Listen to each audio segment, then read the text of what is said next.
This particular facility did everything by the book. Correct cable sizes, correct breaker ratings, no nuisance trips, and yet 2 huge compressors burned down. Didn't short, didn't explode, cooked slowly. And the breakers, they never tripped. Let me set the scene. It was a food processing plant. It had refrigerated storage, it had controlled humidity, and the operation was 24/7.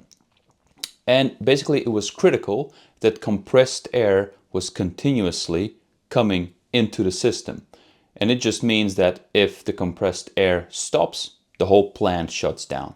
So it had pneumatic valves, packaging machines, cleaning systems. They had 2 screw compressors.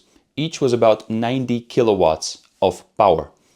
And I was walking around this particular plant as I was investigating something completely different. I was actually there to investigate the solar installation. They had recently bought some solar panels, some inverters, and I was basically checking that installation. And I was just talking to the owner about the plant and what its history was and how the business was going. And he told me that exactly 2 months before I came that day, they had a huge incident. And it was actually 2 incidents within a span of 2 weeks. And both times a single compressor burned down and no one knew why it had happened. And so what happened was the entire installation seemed to be perfect. It had correct dimensions for everything, for the bus bars that they were using. They also had a bunch of fuses, a bunch of circuit breakers. The margin was okay. It just seemed fine. Yet one compressor burned down and they had a huge reparation operation because obviously they couldn't afford stopping the entire plant for a long time. But nevertheless, it took about 50,000 euros for them to repair the first compressor, and a week later, or should I say 2 weeks later, the second compressor burned down. The same scenario, nothing tripped, the installation seemed okay, the cable sizes were okay, and yet another 50 or 60,000 euros just down the drain.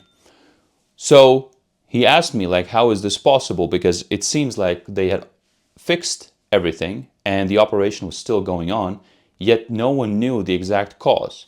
So we went to the electrical cabinet and I started investigating, and indeed it looked like everything was fine. It looked like the circuit breakers were installed correctly, it looked like they had used the correct wire sizes, it looked like the bus bar system was all right. And so I just took a bunch of pictures and went home because on the spot I couldn't find anything. And at home I started kind of tinkering around the idea of just diving into details and trying to find what the cause could be. And so I was just looking at the pictures and I saw that on the circuit breakers, they had chosen the wrong tripping characteristic. So to not go into too much details, every circuit breaker trips when there is too much current flowing through the circuit breaker or if there is a short circuit. However, how quickly it trips, that is determined by something that's called a tripping characteristic.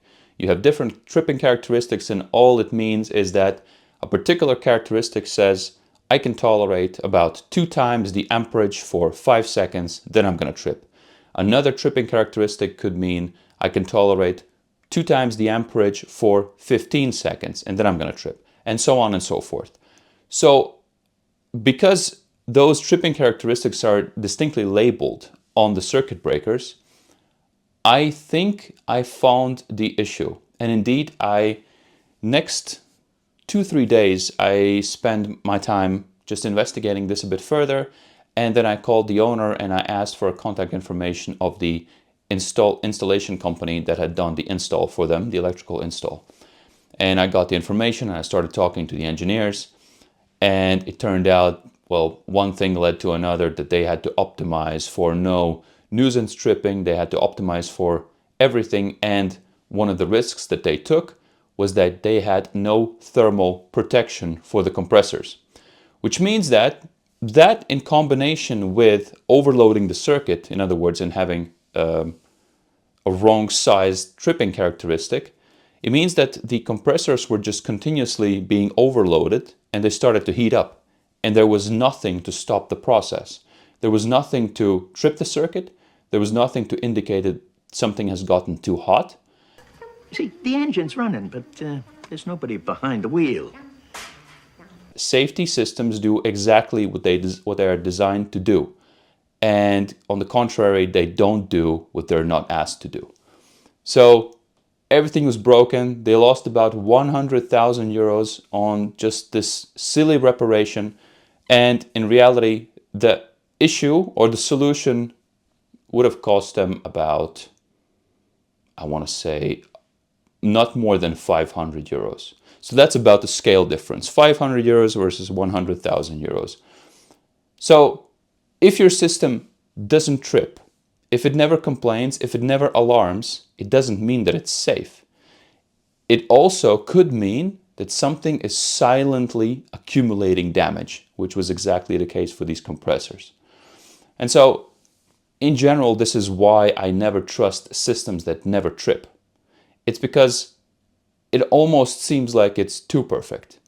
And oftentimes that really is the case, because you really cannot cut corners in electricity. And so these are the kind of questions that we commonly talk about in the electricity lab. What are the trade-offs? Because engineering and design is always about, I want to have this, but it means that I'm going to sacrifice this. If I want to have this, then this has to be sacrificed, and the other way around. And of course, there's a multi-dimensional aspect to it that, there are different trade-offs that you should always consider, because you cannot have everything. And that's kind of the message of this video. You never can have everything. And also be very, very aware of the failure modes and be very aware of the sacrifices or the risks that are associated with not protecting for a particular feature. Anyways, I hope you guys enjoyed this video. Have a good one, and I'll see you in the next one. Bye-bye.